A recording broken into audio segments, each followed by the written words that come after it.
আল্লাহ গোটাল কোরআনের নারী শব্দটা এটা ব্যবহার করছে 23 বার, পুরুষ যে শব্দটা এটা ব্যবহার করছে 23 বার। এবং এই যে 23 নম্বর যে সূরা মুমিনুন, ওইখানে যে আল্লাহ মানুষ তৈরির রহস্য বলতেছে, সেই আয়াতটা যেই জায়গায় রাখছে সেটা হচ্ছে 12 থেকে 14 নম্বর আয়াত।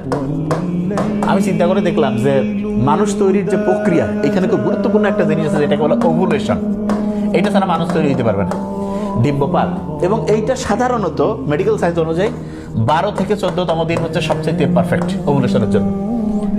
আল্লাহ মানুষের মৃত্যুর পরে তাকে আবার পুনরুজ্জীবিত করবে। তো অনেকে কয় না যে মারা যাওয়ার পরে হাড়গোড় সবাই একভাবে কেমনে পুনরুজ্জীবিত করবে?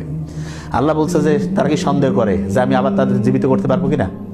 তার আঙ্গুলের ডগা পর্যন্ত আমি পুনর্বিন্যস্ত করতে পারি। এবং এই আঙ্গুলের ডগা পর্যন্ত, আঙ্গুলের ফিঙ্গারপ্রিন্ট, এইটা আল্লাহ কোরআনের মধ্যে যেই জায়গায়, এটা সম্ভবত সূরা কিয়ামার 75 নম্বর সূরা 3-4 নম্বর আয়াতে রয়েছে, তার নামে ঠিক 4 নম্বর আয়াতে ফিঙ্গারপ্রিন্ট।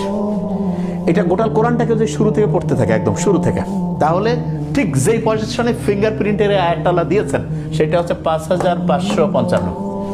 যে কেউ যদি একটু বুদ্ধিমান হয়, হাতের ডান 5টা ফিঙ্গার, বামে 5টা, ডান পায়ে 5টা, বাম পায়ে 5টা, 5 5 5 5, একদম অ্যাবসলিউট